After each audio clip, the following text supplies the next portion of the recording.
Halo teman-teman, perkenalkan nama saya Angelina Andriananda.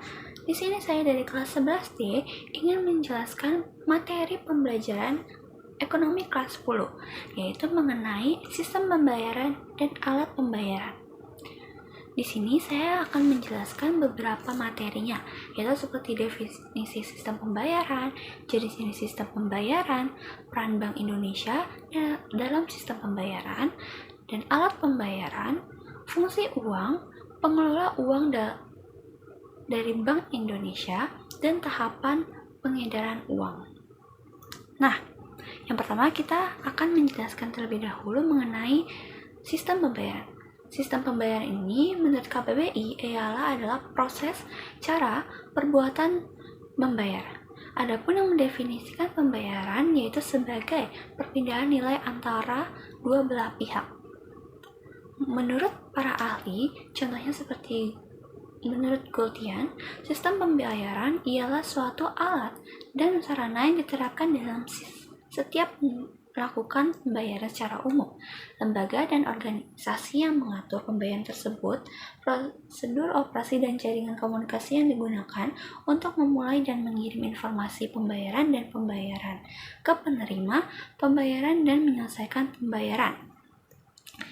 Selanjutnya, ada jenis-jenis sistem pembayaran, yaitu ada tunai dan non-tunai.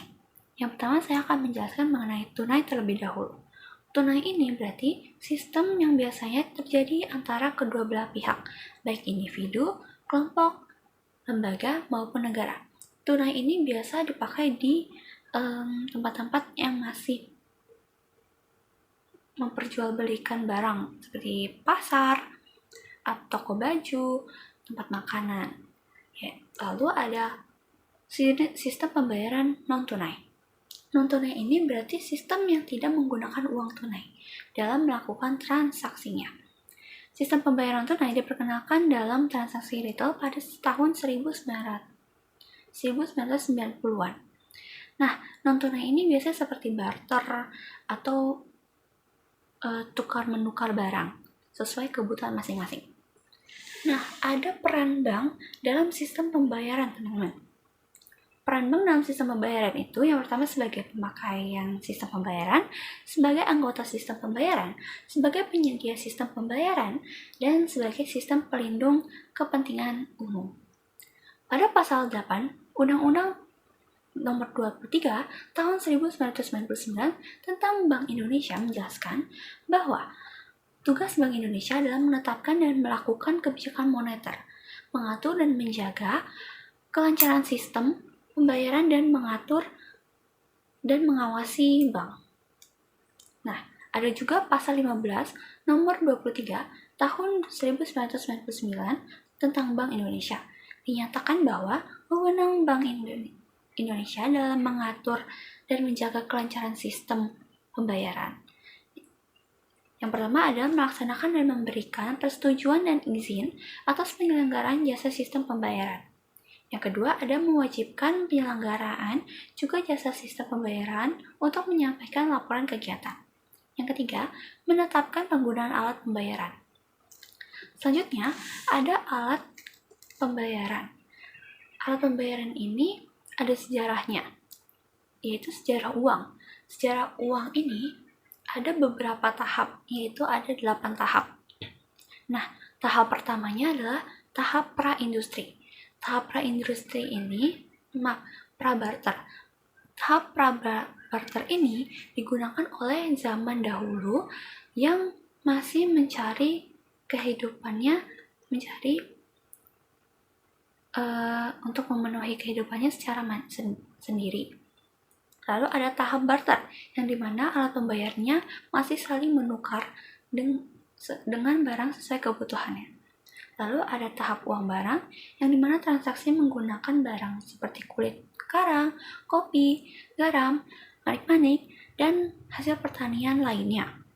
Lalu yang keempat adalah tahap uang pasca barang. Tahap uang pasca barang ini merupakan tahap setelah tahap uang barang. Lalu ada tahap uang logam, yaitu di mana masyarakat mencetak uang logam dan dipergunakan sebagai alat transaksi dalam sehari-hari. Lalu yang kelima ada tahap uang kertas. Setelah tahap uang logam, masyarakat merencanakan untuk mencetak uang menjadi uang kertas. Selanjutnya ada tahap uang polymer, dan yang terakhir adalah tahap uang e-money yang sudah digunakan dalam masa kini. Seperti ada e-money itu ada m-banking, Shopee Pay, dan lain-lain. Selanjutnya ada fungsi-fungsi uang. Fungsi uang ini terbagi menjadi dua, yaitu fungsi asli dan fungsi turunan. Fungsi asli ini yaitu sebagai alat tukar umum, alat untuk pertukaran dan mengatasi kesulitan dalam pertukaran secara barter. Dan sebagai satuan hitung memerlukan nilai dari suatu barang atau jasa. Nah, fungsi dari uang dari fungsi turunan yaitu sebagai alat pembayaran dan sebagai alat pembayaran utang-utang. Selanjutnya, ada pengelolaan uang Bank Indonesia menurut Undang-Undang Nomor 4 Tahun 2011.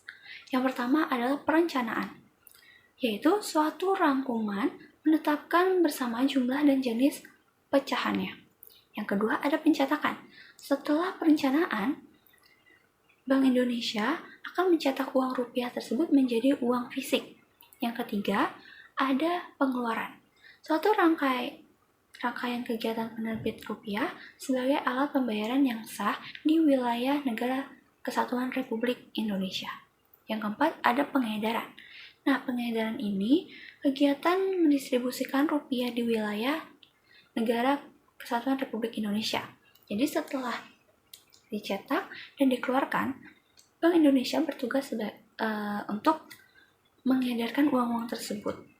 Adapun tahap pengedarannya, yaitu kantor pusat Bank Indonesia, lalu ke kantor perwakilan Bank Indonesia, dan selanjutnya ke kantor bank-bank lainnya.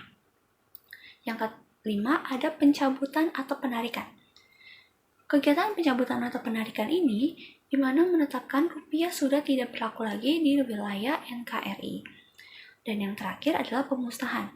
Setelah terjadinya pencabutan atau penarikan, Bank Indonesia melakukan kegiatan meracik, melebur, atau kegiatan lainnya agar uang tersebut tidak menyerupai uang rupiah lagi.